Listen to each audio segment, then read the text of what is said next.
so bear with me, all right? I'd like to call to order the Springboro Board of Education meeting for March 10th, 2016. All right. Everybody stand for the pledge, please. Oh, roll call first. I'm sorry. Perfect. Stuckey? Here. Anderson? Here. Bab? Here. Belanger? Here.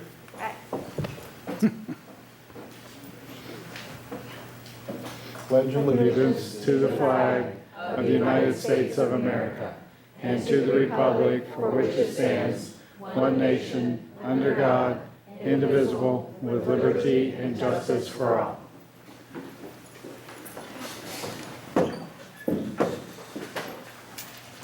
We'll go on to 1.2, approval to accept the resignation of Board President Dr. Ron Malone. Do I have a motion? So moved. Second? Second.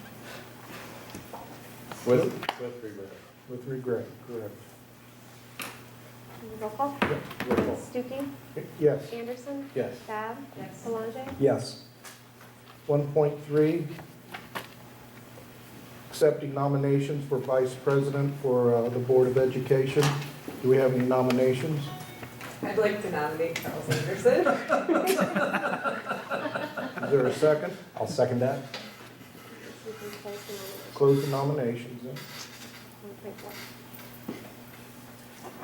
We need to designate Charles Anderson as the Vice President of the Springboro Board of Education.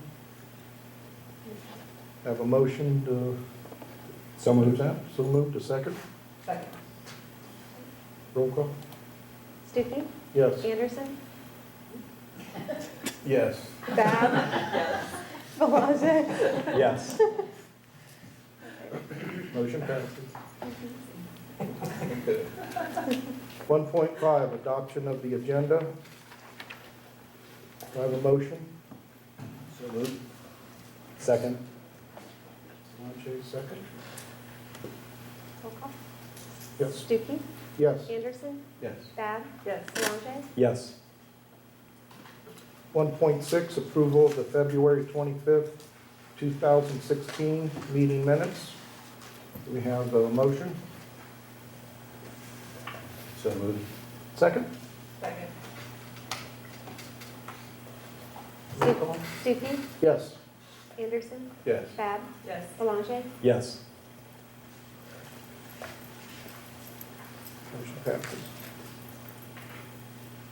1.7, approval of the March 7th, 2016 meeting minutes. Do I have a motion? So moved. Second? Second. Roll call when you're ready. Stuckey? Yes. Anderson? Yes. Bab? Yes. Belanger? Yes. All right, next section, we'll move on to public participation and introduction of guests.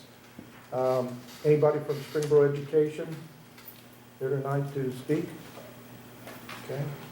2.2, Classified Employees Association. 2.3, public participation prearranged. I don't believe there was. No, sir. 2.4, public participation on any agenda item. 2.5, Springboro STEM Fest. Karen DeRosa, if you would, please. Sure. Are you giving me the microphone? So you got that.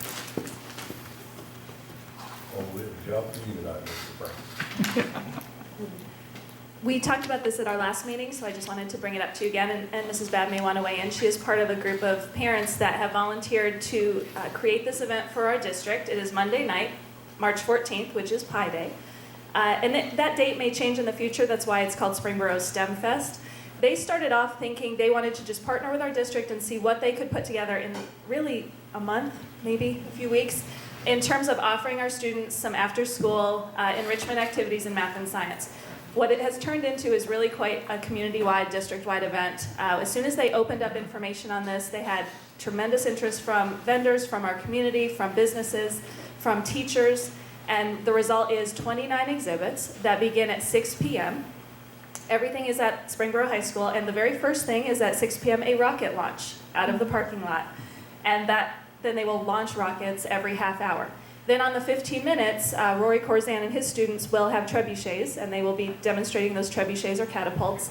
in that same area. Then when you come in, the commons will be full of exhibits, the athletic hallway, the large gym, the small gym, and then also that athletic sidewalk area, the covered sidewalk area.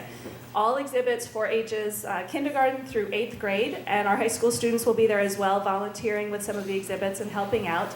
So we hope you'll come out. You do not need to worry about dinner that night because concessions will be there, and the profits from those will go to after prom. So really, it's going to be a great family event, a great evening for science, technology, engineering, and math. I will leave the flyers up by the door by the agenda, so if you'd like to pick one up on your way. And Mrs. Babb, would you add anything to that? I think the only thing I'd add is how cool it's been seeing everybody want to come together. I mean, we just have had community, the police, the library, outside of Springboro with Miami University, Metro Parks, that have just said, let us come. And this is free to the community, so we don't have any money that we're working with. So this is just totally, the little bit of, there's a little bit of cost to the activities that we're covering, but other than that, this is just people donating their time and what they have to bring. So it's just been really cool to see everybody step up and say, let us do this for Springboro. So we're really hoping that you guys come out and bring your friends and you can see what is out there, and then you can really get kids excited about science, technology, engineering, and mathematics. So bring everybody, and hopefully it will just continue to grow and grow. We really thought this was going to stay in the Commons, and we'd have the rocket and the trebuchet, and that was it. And we kept texting Karen, can we have more space? Can we have more space? And we are now at the covered area at the high school. Like she said, both gyms, the hallway and the Commons, and the front where the buses park. So we really have And I told them expanded. to stop. I said stop. We are bringing a little bit of different, but I'll talk to you about that later. It's all good. A little change. Can you say that date again? On Monday, March 14th, 3:14.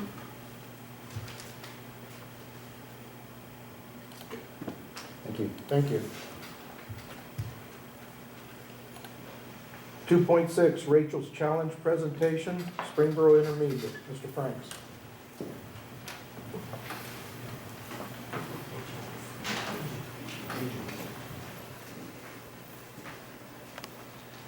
Okay. I brought four of my best students up here today. At Springboro Intermediate, Rachel's Challenge this year, I think we've already had one presentation for the high school this year for Rachel's Challenge. At Springboro Intermediate, it's kind of two-pronged for Rachel's Challenge. Number one, we have a whole class curriculum, lesson planning that our teachers will deliver Rachel Challenge lessons. So actually, on the day of our assembly back in January, besides just that assembly they heard, they did a whole continuation of lesson plans dealing with kindness. And then we're going to be having one coming up soon here next week. We're going to run an early release schedule the last hour of the day. There'll be about 5 different lesson plans that teachers will deliver to their homerooms on the topic of helping and compassion. So we're looking forward to those. Another component, and that's where these four come in, is kind of the student-led part, which is really what this is all about, is the students bringing kindness into the school. And that's our Friends of Rachel Club. So I don't want to talk too much because they're the ones doing all the work for this. I have with me Tyler Miracle, Ella Bowman, Belle DeRosa, and AJ DeRosa. And I have about 96 other of these students out here at my school right now, and they are the 4 brave ones who, and parents who volunteered to come. So thank you. I'm going to turn it over to Tyler. Behind you, as they're talking, you're going to see some of the things that they're talking about as well. This year we learned about the tragic events that happened at Columbine High School in 1999. Rachel Scott and 12 other students were killed by 2 of their classmates. It is now our responsibility to carry on Rachel's Challenge by not bullying to make this world a better place. A major part of Rachel's Challenge at SI is the 4 Club, which stands for Friends of Rachel. The Friends of Rachel Club is important to students because it gives them a way to reach out to those who feel alone. And if you do feel alone, you can join the Friends of Rachel Club and help make the world a better place. For the very first meeting, the facilitator told us that it was not an anti-bullying club and it wasn't against anything, it was just to put something better out there.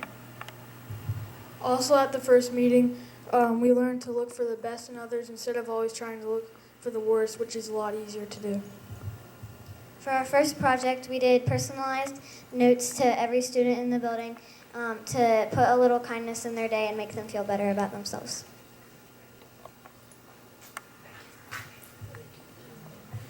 As you, sorry, as you can see, they've really taken on this program. They've done a wonderful job. This is all of their work back here. This is not the teachers. This is not the administration.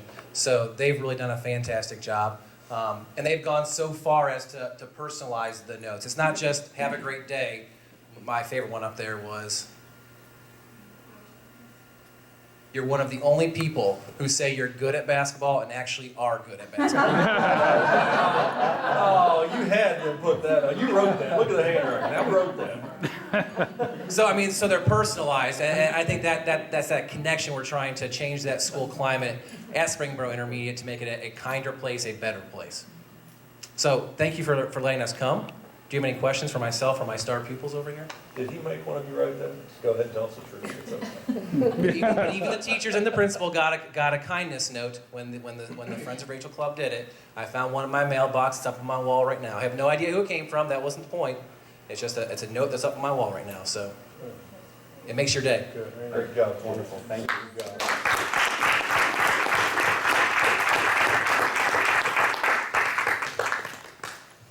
We have some proud parents and some proud grandparents. Yeah. Very nice. All right, thank you.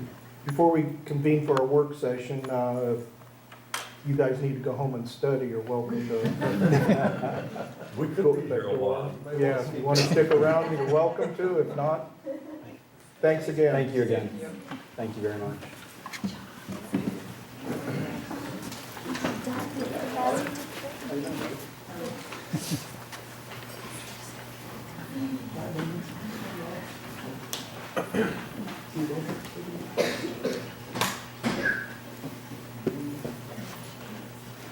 Before we move into our work session, we've changed it a little bit.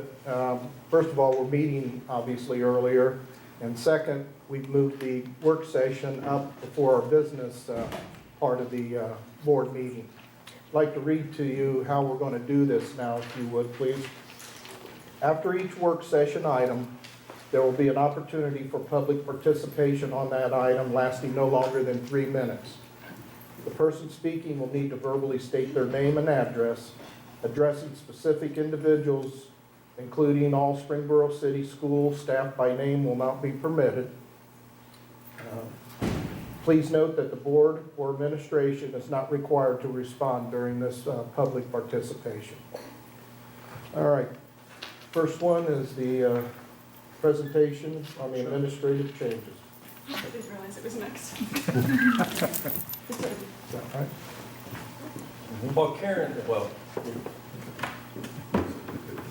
Surprise. Yeah. Oh, there it is. People are fast.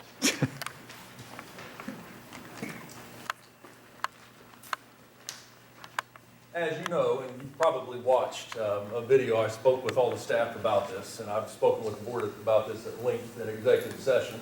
Since we're talking about it today, I can say that.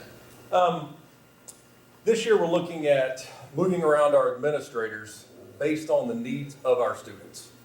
Now, I was asked today, Mr. Peter, we agree with this move, but every single year, are we going to be moving administrators? And I have to say, when you have principals like Sandy Ray and Dr. Malone, it takes a while to find the right combination after people like that retire. And right now, looking at the needs of our kids, I felt it was best based on the relationships with our kids to move our administrators. I think for the adults, there could be some stress with seeing all these moves, but if we put ourselves in the shoes of one of our students, I think a child moving from the 6th grade to the 7th grade building, knowing who their principal is going to be one thing that doesn't stress them on their first day of the school.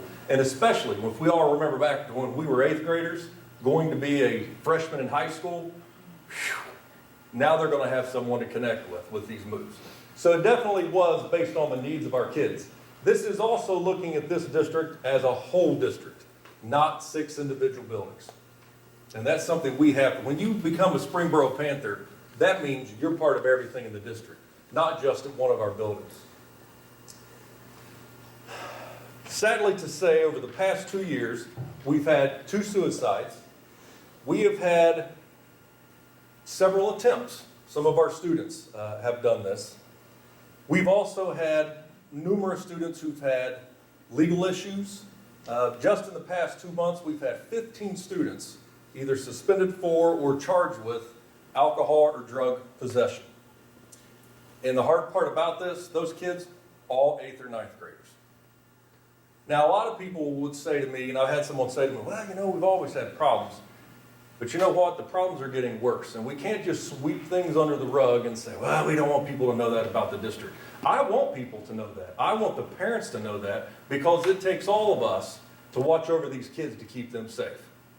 And with this day and time, with the amount of social media they have, they are 10 steps ahead of us, every move that they make.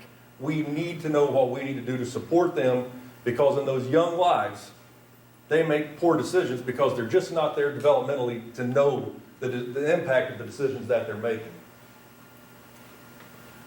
In addition, when you look at our district, we have one building, Springboro Intermediate, that is an academic watch, which means they're not growing the kids academically in 1 year's time where it needs to be. Now, while the Springboro Intermediate teachers want to own that, that is not their fault. Let me be clear on that. Whenever you have more than 45 students in a grade level that are special ed, or that are gifted, or that are socioeconomically disadvantaged, they become a subgroup. When we have 2 elementaries that separated, our kids never come together until they're 6th grade. So when they're 11, 12 years old, they come together for the first time, and then we see where our instructional weaknesses are at. And quite frankly, what we're looking at is, would it make more sense to have a 2-3 building and a 4-5 building so that they come together sooner, so that we can really zero down on all the kids learning, not just the ones that pass tests? If you look at our test scores, we have great test scores. But when we say 90% of our kids in a grade level are passing, what we're saying is 50 to 60 of them did not. And for me, that's not good enough. We need to look at all 100% of our kids. So in that building, they need some guidance on how to move out of this. Mr. Franks and the staff this year, they've actually come up with a new homework policy, a zero policy. They implemented an 80-minute instructional block instead of moving kids all over the building like they're in a high school, which has really impacted things. And I really am proud of those teachers for doing that, because that took a lot of work and a lot of great leadership. So what do we need to succeed? Now, this is focused on administrators. Obviously, we need great teachers, and we have them. But it's equally as important, if not more important, to have extremely strong administrators and leaders as well. Lead teachers, lead instructional leaders, not just someone that can get kids off the bus or organize a daily schedule or stand out and do bus duty. We need people in there that's guiding learning, because that's our core business. We need people who have positive relationships with our kids. Tonight, there's a lot that's actually going in this. In order for us to increase an administrator out in the building, board members, you will, and you're voting on a lot tonight. You are. Tonight's a tough night for board members. But we're reducing 1.5 positions at central office. One of the positions does our Title I information, our resident educators, which is our new teachers, and our 3rd grade guarantee. So the director of instruction and curriculum, that position, that person's going to take that work in.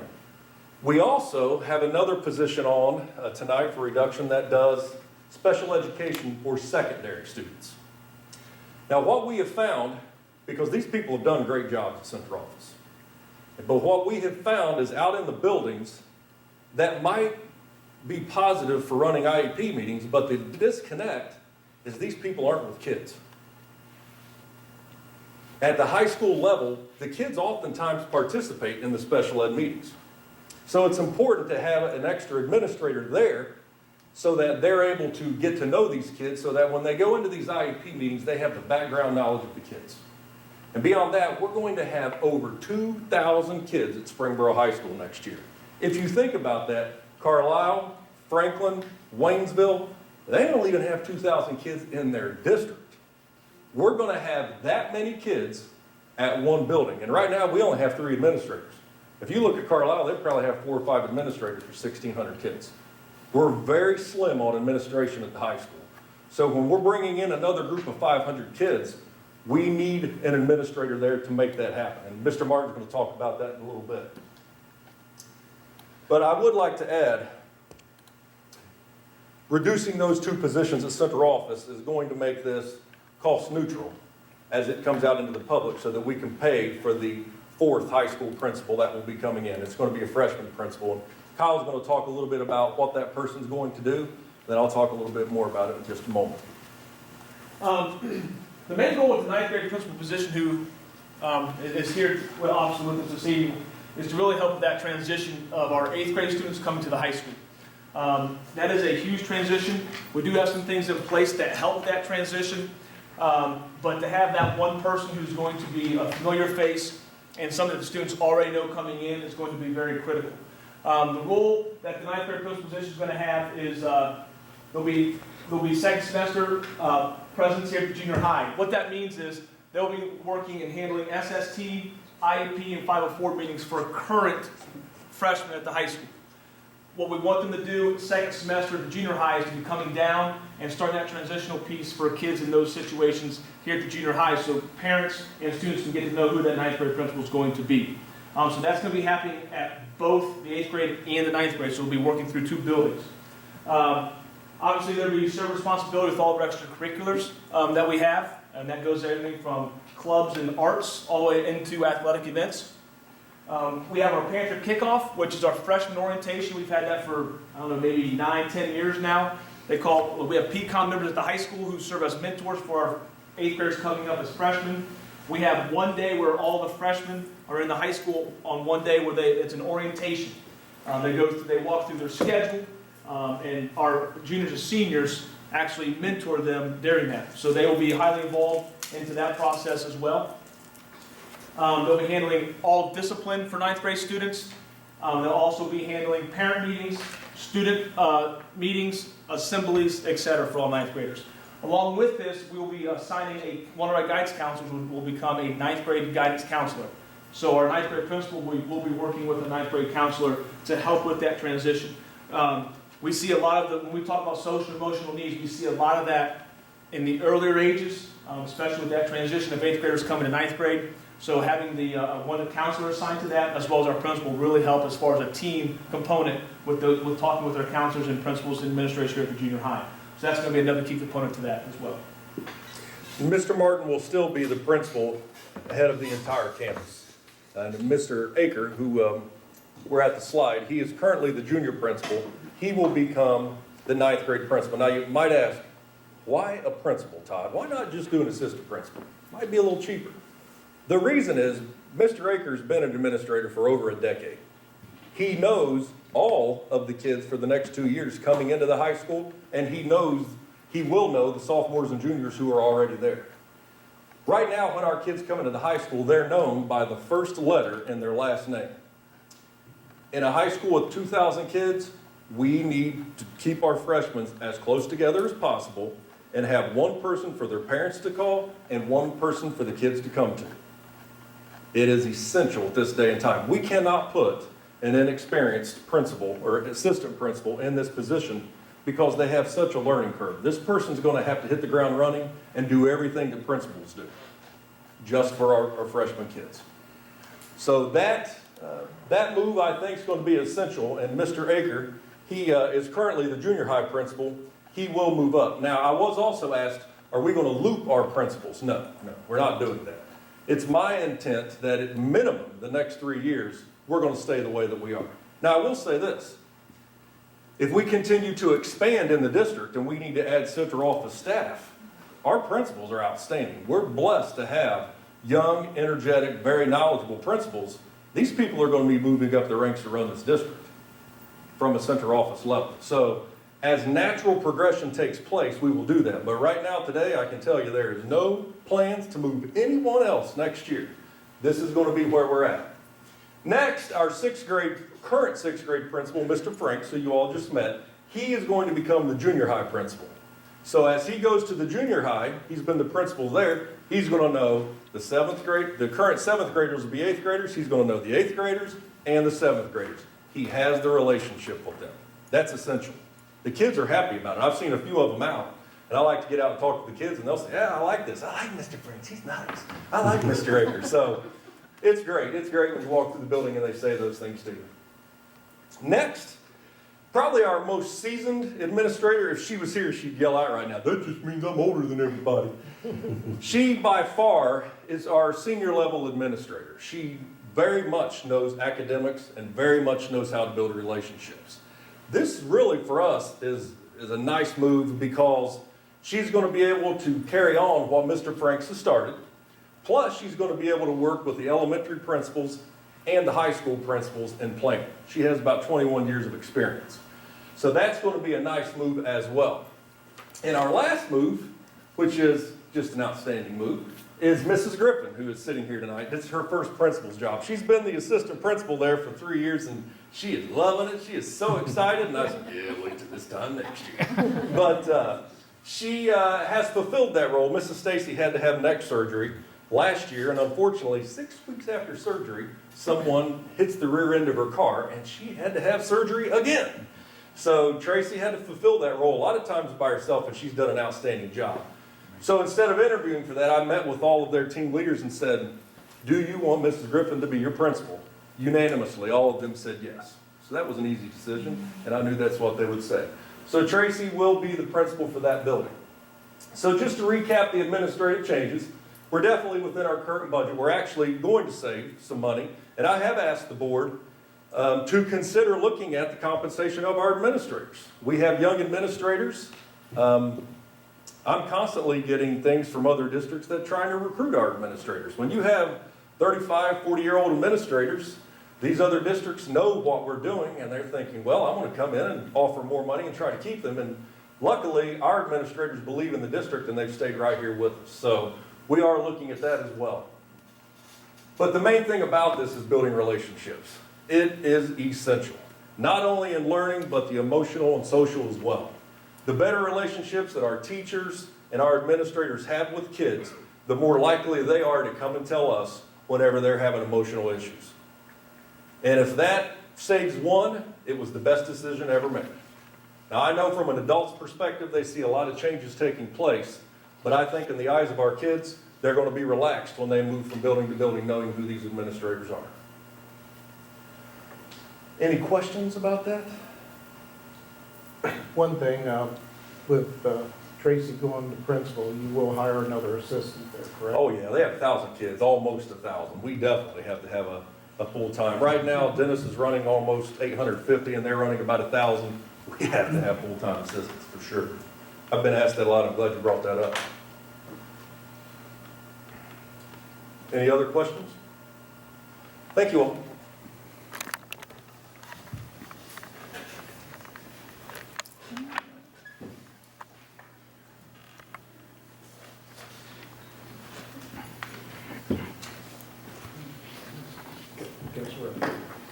Yeah, 3.3. Oh, I'm sorry. I told you I'd fall asleep on you. Okay, I was waiting. With Charles is going, you got to tell me sometime. He forgets everything. 3.3 is the 9th grade principal position. That's the actual job description that we provided you. So if you have any questions about that, hopefully we answered those. But if not, I'd be happy to answer those at this time. Great. So 3.4. One of the things that I would like to propose, and I've definitely met with our treasurer before this to look at our funds, is to add a full-time counselor to the district. Right now, we have a part-time counselor at Clear Creek Early Learning Center and also at Springboro Intermediate. Working with our district parent council, that has been one point they have raised with me, that Todd, if you're going to deal with the social or emotional at 9th grade, you can't wait until they're in 7th grade to do it.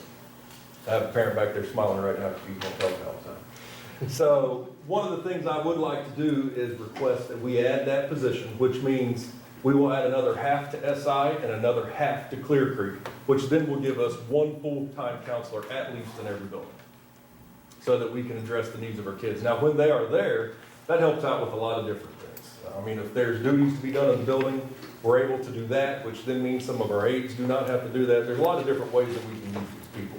But their main thing is really to build relationships and catch these emotional needs as early as possible. So we will be adding that, which will probably be, what, about a $60,000 increase But when all this is said and done, because we're still looking at basically the staff that we have, which I'll be talking to you more about, it'll end up being cost neutral when it's all said and done. Any questions? Yeah, I do. Okay. So up to at 3.2, you've got everything with the administrative changes, and at that point, when will everything flesh out where you say everything will be cost neutral? When do you think you'll have all of that fleshed out? Right now, while Mrs. Vincent's finishing up being the HR director, she's going through all of our numbers, how many kids we have at each grade level, how many special ed kids we have per teacher, Right. how many gifted kids per, all those types of things, to look at, is there any area, perhaps, if we have a teacher who resigns in the year, every year, we have 339 teachers. So if someone resigns to move to a different state, do we need to replace that person? And we know right now, probably not. So, and it's not like we're gonna cut 2 or 3 teachers by any means. But I do think we have still narrowing down using data, some access in certain areas based on the needs of the kids right now. So we will, plus after the reduction at central office, that's about $225,000, benefits and everything. The administrative position's about 110. So there's a gap there of money that we've saved. So it'll be as well as that. midsummer before that's all. Well, no, it will be April when you hear about it. We've got to get that, all that decided. I just didn't, with this much change, we just need to bring it in cycles. But even with people retiring, you'll know that by April? We will. We don't have a lot of people left that can retire. We have a very young staff. Okay. Over 50% of our teachers are brand new. So Okay. yeah, and I think that's the same in most districts right now because the retirement system changed. Right, So okay. people like Mr. Stubbs was able to get out. I do want to point out, though, that we do usually have several employees who, for having to move for their significant others or husbands or wives with things, we usually have 2 or 3 over the summer At least. that we need to fill because of that. And we have to be given notice to not hold them to their contract by July 10th. So, Okay. but we usually like to have most of our staffing done before the end of the year, because if we don't hop on it, we don't get the new graduates, we don't get some of the people that are moving in, because most people really like to have that solidified by June. Yeah, Thanks, Ms. Spencer. thank you. Any questions from the audience? Okay, 3.5, Charter School Resolution. Tara and Tom. I had sent a resolution to you guys not too long ago, and in addition, you had received one that the coalition, I think, which is several school districts, had also came up with another resolution. So Karen helped them combine the 2 resolutions together. It's basically where you'd like to pass a resolution from the board level to send to ODE. It increases accountability. That's the intent, to increase the accountability for ODE to really look at how charter schools are funded. Because how it works now is we receive our per pupil allocation, which is about $2,276 a kid. And then if a child goes to a charter school, they come in and take $5,900 a kid from us. So what's happening is we're not receiving the state dollars, so the local taxpayers are having to pick up the difference, and it was never voted. So it's basically an unvoted burden on the community and taxpayers for all of these students. So what this resolution is intended to do is increase the transparency of how charter schools are funded and the differences in what they have to do versus what we have to do as far as testing and everything else. So it's just kind of a way for schools, I think the more schools that pass these resolutions, it will kind of force ODE to really look at it. And I know there's a state legislators conference next week that a few of us are going to, in which this is a topic already on. But we've been seeing a lot of school districts, I believe a school district next door, maybe Centerville, maybe next door, passed this a month ago. So it's just something that we would like to bring to the board. One of the things to note is, starting in 2002, our district alone has already has been deducted $4.7 million from our state foundation to charter schools. And this year alone, we're looking to lose $533,000 to charter schools. So obviously, part of this resolution states that we'll send an invoice to Ohio Department of Education asking for them to reimburse us. All of the school districts that are passing the resolutions do not really expect that they're going to give us the money back, but we do believe it'll start the conversation for them to really look at this and maybe change the way they're funding and hold schools harmless in that case. So it's out there on Board Docs. I don't know if any of you have had a chance to look at it. I don't know if you have anything you want to add. What I would like to say, I'm on the advocacy committee of superintendents for the state of Ohio, and our focus is local control, and that's what boards of education are about. And what we're seeing right now is we're not anti-charter schools by any means. I will be the first one to say, if there is a school out there that meets the needs of our students, I'm about that school. The issue is, if you really read into this, and I know we've had people send you emails and things like that, they're not held accountable for their testing, or somehow something didn't work out last year, so it was invalid. In terms of the way that they spend money, that is open for discussion on whether or not they actually have to tell or not how they do it. But what we're talking about here is money that could go to schools who are focused on educating the needs of kids that aren't getting that money because they're going to charter schools. So if we have a charter school down the road that's outstanding, I'm not looking at that as, oh, that's competition, they're going to put us out of business. If they're doing what's right for kids, that's wonderful. That's wonderful. But the problem is, when you look at their data, you can see the needs of kids are not being met in some of these charter schools. And it's just inappropriate, and it shouldn't happen to kids. But when you look at the amount of money deducted from a school district like us, and actually, we're not even that high. There's other districts that are much higher than this. It looks like right now $950 million in state funding each year is being sent to $950 million a year. So education's about educating kids. This is one area that can't become big business. And there's loopholes the way that all these things are set up, and it's become big business. So I would encourage you to read more about this and realize it is your tax dollars. Your tax dollars. All of our money is your money. That's what's being taken to go to these charter schools. Your hard-earned money. And that's something that we want people to focus on and wanted to present to our board tonight. Any questions, board? Go ahead. Jamie and I went to this advocacy meeting at Capitol Conference in November, and I didn't even know what we were going to. He just asked us to go with him, and so we weren't really sure what we were doing. But it was really cool to see this group of administrators coming together and wanting to have a voice. And truly, they were not saying charter schools are horrible. They were not saying that. It was, we need to come together and stand up for something we believe in. And that is just, please keep them accountable for the same things that we're accountable for in public education. And charter schools, they are part of public education. So it was very, they said, you would think that the moms that are sitting on the soccer field would want to know that their public education, the public educators in their district are standing up for them.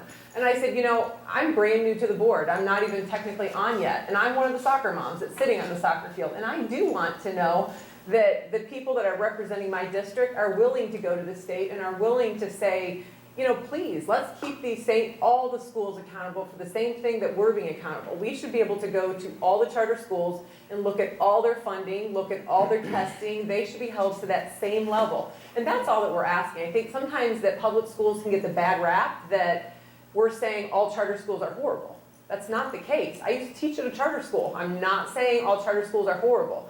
I'm saying they should have the same level of accountability as we are. So I fully support those of us as a district, as in leadership, that we should be coming to the state and we should be standing up for accountability of all public education. So I fully support this. James? I agree. I was just going to ask to clarify again, the $4.7 million that you said our district is funding that has gone to charter schools, that was since what time frame? Since 2002 to 2015, with an additional $533,000 projected. We've already been being deducted it this year. It comes 24 times a year, twice per month. So we're looking at $533,000 this year. So over a good period of time, that's a large sum of money. Any questions from the audience or comments? Yes. Ken Williams, 205 Crockett Drive. On the same point, just a general question, I guess kind of a twofold question. I'm fully supporting exactly what you said. But just out of curiosity, why are we losing kids to charter schools?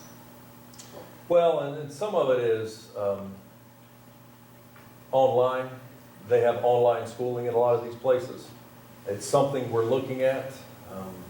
It's not cheap to get into, but it would keep the kids here. We actually are starting to move well with Apex, which is something we're going to be talking with the board about because it's really working well for us.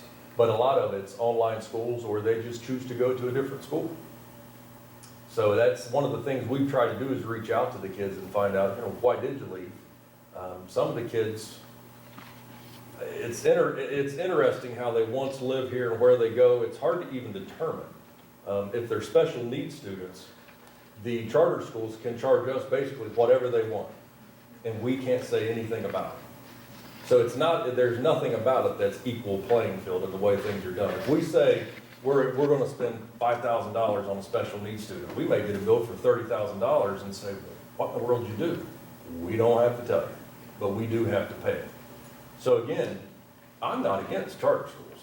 I'm against any school that's going to accelerate achievement for kids. But I am against this lack of transparency that continues to exist in charter schools. I agree. It's just not fair. I agree 100%. I was just curious as to whether or not we have any documentation, any data, surveys from parents, students, administrators, teachers. Karen, would you want to expound on that a little bit? Sure. For the last 2 years, we have sent a survey out to the families over the summer that when they've elected to go to other schools or districts, but they remain residents of our district. And we have tried to reach out to them. We don't have a huge response rate on them coming back to us and telling us. And a lot of times, what we hear back from also our private school families more often than not, and there is a very specific reason they want to be at a religious school, or there's other reasons at play there, but we don't hear back from the families that choose from the charter school option as much. But we do try to reach out to them and find out why they leave. How about the special needs kids that tend to move from within our district into a separate entity, not technically a school, doesn't qualify? When we survey them, we're not dividing them by subgroups, so I couldn't tell you the difference in who we've heard back from, whether they were special And needs. most of the time, that's a team decision when kids are educated elsewhere based on special needs. Yes. Lynn Greenberg, 225 East Center Drive. I want to commend you for this because this is something I've sort of taken as a passion of my own, and I'm really thrilled that you're taking this step, and I hope the board will pass this resolution and move it forward. Thank you. Anybody else? Okay, 3.6, update from the business manager, John. Mr. Chairman, members of the board, the baseball concession building is finally finished. The Career Center folks, led by Steve Williamson, finished it a few weeks ago. Customs Connections installed the sound system this week, so it's all ready to go for baseball season, which is a huge plus. And just as a reminder, no general fund dollars were used in the construction of that building. It was all done with donations and fundraising of the baseball team and the coach, Mark Pelfrey. So all of that money came out of his fundraiser account, or he received donations for it. So that's huge. On a side note, side effects have started installing the new scoreboards at the baseball field and the softball field. They're being moved to a little bit different location at both fields, so they're a little bit closer to the center field than not. The girls softball diamond, we ended up having to move it to the other side. It was just too wet over there. Unfortunately, we had a fairly mild winter. The ground didn't get hard enough for them to drive on all winter, so we've got to get it in before the season starts. So they drilled the holes and set the poles and poured concrete yesterday. Yesterday before the main rain came, and then they'll be able to have those set, and we should have everything up and running by the time the season starts. So that's another positive thing. And those scoreboards were purchased out of the fund from the athletic department. But they will have signage on it that will be, we will receive benefits from, for advertising. So we will get money back from that. You know, the way the system used to be is we would finance the equipment over time, and then eventually we'd see some money from it. But now we purchase them outright, and then we immediately will see the money coming back for the advertising that are on the scoreboards. So that will be a steady flow. We don't know how much yet. Excuse me? How does this work with side effects again? Well, we have a contract with Side Effects to do the advertising. Okay. We could have purchased the signs from anybody. They had the lowest price, so we went ahead and bought them from them. And during that time, from the time that they got the contract to do the signage, the board passed an agreement to have the advertising added to those two boards. And then every 3 months to 4 months, they send us a check to the athletic department as payment for the advertisement dollars that are there. So the money we get back, it's very clear. Our treasurer does a nice job of checking the books as they bring them in, and we know we're getting the money on a timely basis now. That's the contract where we change the percentage of money we get. Well, that and When we you're not and we gonna don't start it, we we got don't like 10%. finance the boards anymore. We don't do any of that. We actually buy them outright. It works better. What is the percentage that we get? Well, it's variable. I And what we know. did is like a performance percentage with them, so if they sell I- more advertising, they get more of it. Threshold. It's the Correct. threshold, yeah, Right. we did it that way. John, before we go on, Yes, sir. wasn't there tile and drainage put in there? For the girls softball field, the past fall after the season was done and after they stopped practicing or after the fall practice, we did do drainage on the girls softball field to try to help with that, as well as on all the baseball fields, including the freshman field, the softball field. We put down the brick dust and some additional top stuff on the freshman field and the girls softball diamond. So they look the best they've looked in a long time. The outfield, of course, right now, we've had so much rain. We've had more rain in February than just about ever. So we're about 5 inches above for February. So things are a little mushy out there, but I think there's no standing water in the girls softball outfield, which that's never happened. So, but just outside the fence where there's no drainage, that area is a swamp. Because I was walking in it yesterday. So, so that helped a lot. So we put a lot of money into those. I mean, not a lot of money, but we put into dollars to equalize things so that the girls' baseball diamonds and the boys' baseball fields are equal. Well, for us to really get these fields to where they don't have standing water, we would literally have to come in and put almost a footer system like they put in the basement, which would cost tens of thousands of dollars. So, I mean, at certain times of the year, they have water on them and it runs off. By the time May hits, when they're playing a lot, those fields, the majority of the time are dry. But they look so much better. I mean, I looked at a lot of the fields in other places, and our fields look a lot better than theirs right now because the water is just draining off of them, which is good. The next topic, the phone system. Our phone system here is 10 years old. It was installed when Dennis and Five Points were opened. And the addition to the high school, it all came to be with that building project. So it's starting to show its age. Over the last year or so, we've replaced probably about 75 phones because they're 10 years old and they get used quite a bit. So we've been keeping up on hardware and software basically, but the lease ends this year. We made the last payment this FY16. So we're looking at trying to get quotes to upgrade the phone system. That will be a little bit better system for us. A lot of upgrades have been made over the last 10 years in software and hardware for the IP telephony. So we're looking at 3 companies, SWOCA, Comcore, and Pro On Call. We've had presentations from all of those, and we'll be looking at trying to do that probably sometime in the April timeframe, just so that we can make sure that we're on track to get things done over the summer and we hit the ground running in the fall.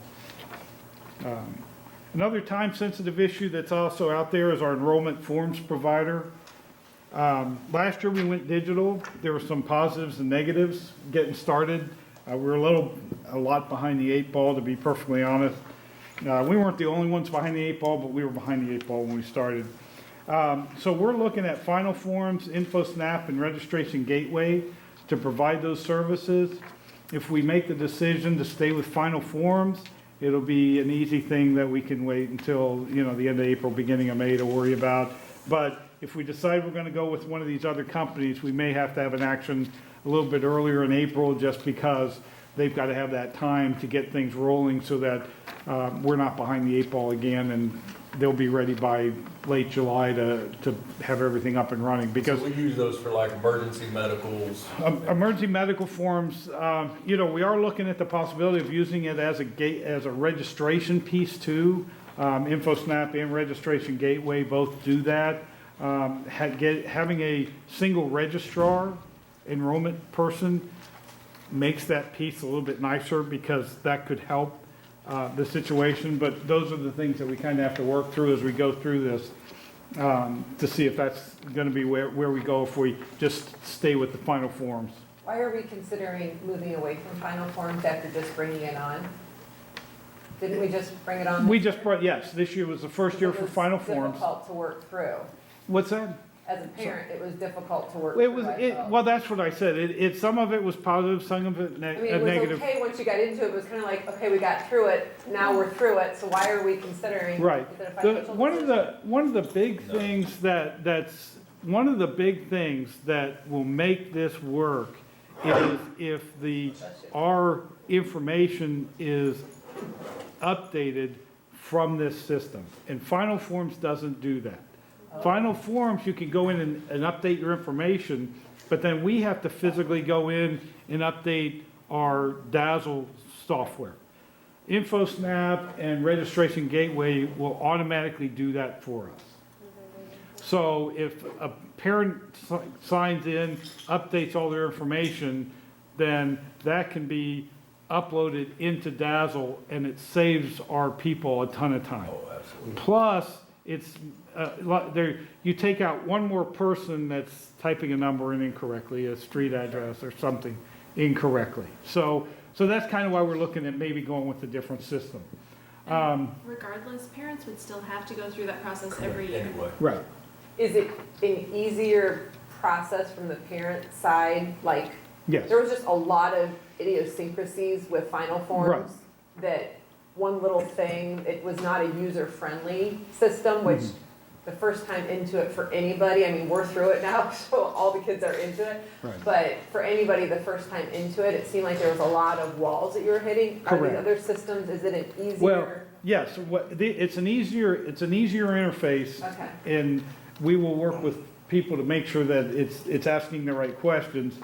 And we can download from Dazzle into the system, changes can be made, and then we can upload back. So everything doesn't have to be typed in again. That makes sense, Like yeah. Final Forms. Unfortunately, Final Forms didn't allow us to do that. Now, like I said, there are positives. The Final Forms on the athletic side has a lot of things that both of these two systems don't have. But that's what we've been working through the last couple of weeks, trying to get them to be able to do some of those things that we find most important from Final Forms. So if you could get those to work like that, it makes sense to switch over, so you're not having that margin of error. as Correct, much to- correct, okay, that makes exactly. sense. And it saves a ton of time for Yeah. our administrative More efficient. assistants that are, And I know when we started the whole Final Forms thing, we were told that they could use VendorLink, which is the Right. system that's used to interface with Dazzle and Final Forms. Right. What it does is it goes out there and talks to Dazzle, and it goes out and talks to Final Forms. We were told that it did, so. Right, and it then once we doesn't. started to actually get into putting it together, it didn't. yeah, They Okay, did look into that before, Yes, before they correct. signed up, but it just Okay. didn't work out that way. yeah. okay. Can I ask a question? I know something I suggested to you, but as a parent, are we able to print it off? So, for example, DI, when I had my team Right. sign up, I would love to be able to just print off what I've already entered for 5 children to just hand it to them. As a parent, I feel like I should have the right to print off what I've done. Correct. Do I have the ability to do that? Yes, Perfect. that's why I said there's a lot of positives to the other systems. I love that. And actually, they're not, competitively price-wise, they're competitive with Final Forms. So, it's not like one's, they're not exorbitant beyond over Final Form. So, Jonathan Wright, the abatement is finally finished at Jonathan Wright. All the services have been cut off, so electric, gas, water are shut off. The city will be moving, there's a transceiver on the roof, which I didn't even know that was theirs. I was wondering whose it was. But they have a transceiver on the roof that actually collects all the data for the water usage in that area. I didn't know. We have one on SI. We have one on a couple other buildings too. Surprise. And then, that was agreed to a long time ago, but, of course, people have changed. So they finally, they've got a pole set on Tuesday. That'll be moved off the roof. The demolition company, PEW, is, they're in the process of taking out the trash and the copper and some of the other stuff that's inside the building that they want to salvage. This past week, the SWAT team did an exercise in there on yesterday, actually, the 9th. And so they were there all day doing some SWAT activities within the building. I don't want to know what they did, so they were in the building, though, in and out. And then the fire department has used the building on at least 3 occasions to do some training within the building that you don't get a real world chance to get. So they've been happy about that. They're trying to use it one more time at least before they get too far along with the demolition. Hopefully, once they start the demolition on the outside, they'll give us a pile of bricks soon so that we can get those out, because I know of at least 20 or 30 people that have asked to have bricks. So we'll be doing that. We're still looking for the time capsule that's in the courtyard. We borrowed the city's metal detector, but that didn't come to fruition. So we've asked the demo person that when he gets to that to see if he can help us maybe try to find it. We've also asked, luckily our head groundskeeper, Mark, is good, knows the lady that knows supposedly where it is. So he's meeting with her within the next couple of days, and she might go over there and show us where it is if she knows exactly where it is. I mean, the courtyard's not that big. It's that little section where the pond was. But it could be under the pond. There's some big trees that grew in there over the years. It could be under all the roots. And I don't. Time is relative. And that's right. And we don't know what the time capsule is because no one can tell us exactly what. So I don't know if it's metal, plastic. Can Vic Johannes help us? Well, You're going to fly him in from Florida? yeah, he knows it's in the courtyard. But that's it? That's it, yeah. Yeah. And you never know over time where it's, I'm sure it's still there, it's just we have to find it. So we're still looking for it, but we're just not sure where it is. March 19th is Hometown Expo at the high school from 10 a.m. to 3 p.m. So the chamber and its members, they put on a great expo. It's the best one I've ever been to, even though I have to work a whole lot those days. But they have a lot of things for the kids, a lot of things for the adult. We start setting up Thursday evening in the wrestling room, and then G117 will be setting up in. And then all day Friday, they'll be setting up the 2 main gyms, that athletic hallway, everything there. And then, they finish up Friday morning or Friday afternoon in the Commons and all. There are a lot of student volunteers, of which luckily Mrs. Franks is leading some of that charge with some student volunteers there. Unsuccessfully, but try. Yeah. We're a few short. That's it. You'll make it, I know. And so that'll be a lot of, there are a lot of kids are involved. Our band students perform. Everybody performs. It's good. We have 6th grade band always opens it, so it's a good thing to go to. So hopefully everyone can come. And depending on what forecast you look as you go every day, sometimes it's raining, sometimes it's not. But hopefully it'll be raining outside and we'll get a lot of people. 2 other items for you. The food service walk-ins and freezers at the junior high and high school. Ever since Mrs. Poor has been here as the food service director, she's been trying to massage these as she goes. And unfortunately, they're older because they've been in the walk-in and freezer at the high school is when it was built in 1995. The walk-in freezers here at the junior high, I'm not even sure what the age of those are. But there's some issues that have come up, some issues that have been there for a long time, but just exacerbate themselves over time. So I'll be bringing you some information in April to do that, but then there's some design build time issues to make sure we get it done over the summer because we have to have it up and running by the time we hit school. So I'll have to bring more of that information. As soon as I get that information finalized, I'll send that to you as we do in our updates, and you'll have that information. But we'll probably need an action sometime in April to move along with that.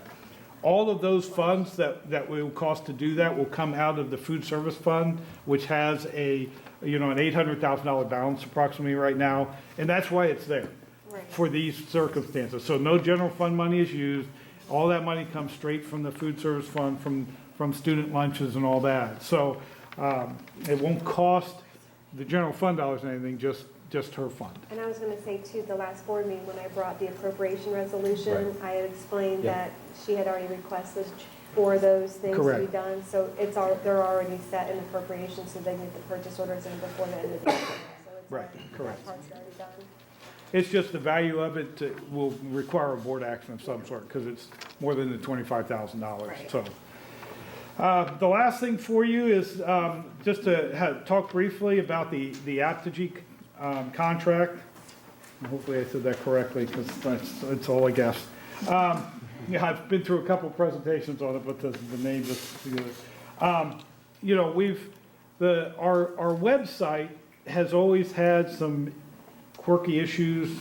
Isn't necessarily the best thing to look at. It's not the best thing to find things on. It's better than some, though, I have to tell you. But in addition, as we try to move into apps and we try to move into other ways to ensure that we get timely communications out and ease of communications, the current stuff that we have are lacking in those areas. So Mr. Rosa has been working for a long time trying to get an integrated solution that will stop us having to put the same information in multiple places. And so one of the things that she found was this Apogee place that is able to take not only the website and apps, but also our notification system. Our One Call Now can be rolled into this system. One Call Now not, but the part of it that they have, it's called ThrillShare, can be rolled into this. So there's one location you have to go to be able to get things out to everybody. And so when you post something on the website, it can go to the apps, it can go out on a notification, it can do whatever we want to do on the backside to be allowed to do that. And the reason we put it on the agenda late is because we just got we've been in talk with them for a long time. We got the quote, and they're giving us a pretty big discount if we act in March. And since there's not a second board meeting in March, unfortunately, it's got to be now. So I don't know if Mr. Olson wants to add anything to that or not. Well, you described the benefits of the program really well, and the reason we do want to act now if we can, and I understand if you want to wait and look at it some more, but I feel very comfortable with this vendor. I'm very excited about what they can offer us. And I've worked with them enough over the last few weeks to know how responsive they are. And I've already talked with the people that we would be working with directly on the development of our app and our website and so on. So I feel very good about that. But they're giving us, they had run a special to try to encourage new business in February, which we could not take advantage of. But they were willing to extend that to us as long as we acted in March. So that was a $2,000 discount off the top, and then what is the percentage off if we do a 3-year? There's another like $3,000 off. So it's a significant savings for us if we're able to act on this now. In my opinion, if you come back to me in April or May or June, I'll still probably want to go with this vendor. It would just be a little bit more money. It would cost a little bit more money, and that's just fine if we want to take more time with it. I have called all their references. I've shared it with the PRCT, and I know that they looked at a number of the references and other websites that they shared. So I feel very comfortable with this, and I'm excited about working with them, if you agree. Well, they've spent a lot of time on this. They've looked at different companies, and I just appreciate how much time you've spent on this, because we've learned quickly, communication is essential. And if the website's not user-friendly, it's not customer-friendly. Correct, exactly. So it's imperative that we have that, so I How do we appreciate you handle guys. the website development now? Is it all in-house, or do we, I guess, what are we doing? They handle the customization of a template that will. No, they do. I'm just asking who does it now. School Oh, Point. School Point is our vendor, and Correct. then Emily Geisel and I do all of the content changes Right. that you see on it. And our principals manage their home pages as well. Well, And teachers Correct. have, and I will say that that is probably one of the negatives of this, is teacher websites will not migrate over. But because we are a Google district and we're really encouraging our teachers to use more of the Google platform, this Aptitude integrates very well with that. And we will figure out solutions for the teachers. Like, I know your website is prolific, so we want to find a way to, Correct. where this is not going to be a huge inconvenience to teachers that have used the website on school. Well, and just if I can, I'm Sarah Thornberry, teacher librarian at Springboro Junior High School. Our current website is horrible. Horrible. Thanks, Sarah. Tell us what you Well, really yeah, I think. was just gonna say. Don't hold back. Don't hold back. What do you really think? That is it's really not, even for somebody that knows technology, it's horrible. Well, and part of the issue is, I remember when I was coming in as superintendent, they had just purchased it, and that's when the iPhone was just starting to come out. So back then, it was the latest and greatest, but the technology, I mean, just look at how this thing has changed in 5 years. So 5 years from now, we're probably gonna be sitting here, and Sarah's gonna be saying the same thing about the one we're trying to buy right now. Can I just tell you a quick example? So, and I'll use John Franks as my example. So John's walking through a classroom, sees a great activity and process. He takes a photo on his iPad. He emails me the photo. Hopefully that goes through our email system, but it limits the size of the photo. So we'll guess that on the first try it makes it through. Then he sends me a quick note, hey, check your email. This is the name of activity. This is what's going on. I think it's fantastic. I want to go ahead and push it out. So then I go into our dashboard for Facebook and I put it up there. If it's a bigger story, then I'm also trying to look at doing a news release, posting it on perhaps his website or on our homepage. And then if we want, and I know we do want to grow into other social media, then I would have to go on and repost it every single time. And with that, you can do some copying and pasting, but the formatting changes too. So sometimes you're recreating it from the beginning to the end, rewriting it every time you repost. When you're looking at how busy we all are, being able to put everything on a platform that is mobile-based, and then John will be able to just take that picture, write his caption, and post it online, and it's done. And I'll be able to see it, and so will all of you. And then from there, if we decide then it becomes a bigger story, it's already online, and we're able to just expound upon it from there. I just think it's going to be a huge time And I saver. could click like Facebook, right? Yeah, you could decide Facebook where it goes. website, and it just goes straight there with one click. One click. And I think with the community that we have here, our parents want to be, they want to know what's happening live. So this offers up that opportunity to see exactly what's happening in the classroom. I think it's a great thing. And I also think Karen's position just continues to grow since she's been full-time. Todd keeps saying, well, Karen can do that, Karen can do that, Karen can do We're getting that. our money's worth. We're getting our money's worth, but we have to take stuff off of Karen. And this website takes stuff off of Karen because principals can be doing it and it just makes it easier on her. And also, I'd like to say with the crunch of the time, they weren't doing, I don't like when people put, you have to buy now. That wasn't what this was. It was because they get most of their business in April and May. Right. So they said, we encourage people to do it in February and March because we get most of our business in April and May. So we're doing this promotion. So they were doing us a favor and letting us push it through March. So they were totally fine with us waiting. They're just trying to get some of their business now. So it really wasn't a high pressure situation. They explained to us why they are doing that. So it was a great presentation and very, very user-friendly. I guess I don't have any frame of reference. I just was going to ask about the cost. I mean, it seems fairly reasonable, but I mean, again, you guys have more experience. When you look at how much we've got into One Call Now, our current website, and everything, and the app that is not active really, when you roll all into that, it's about the same cost.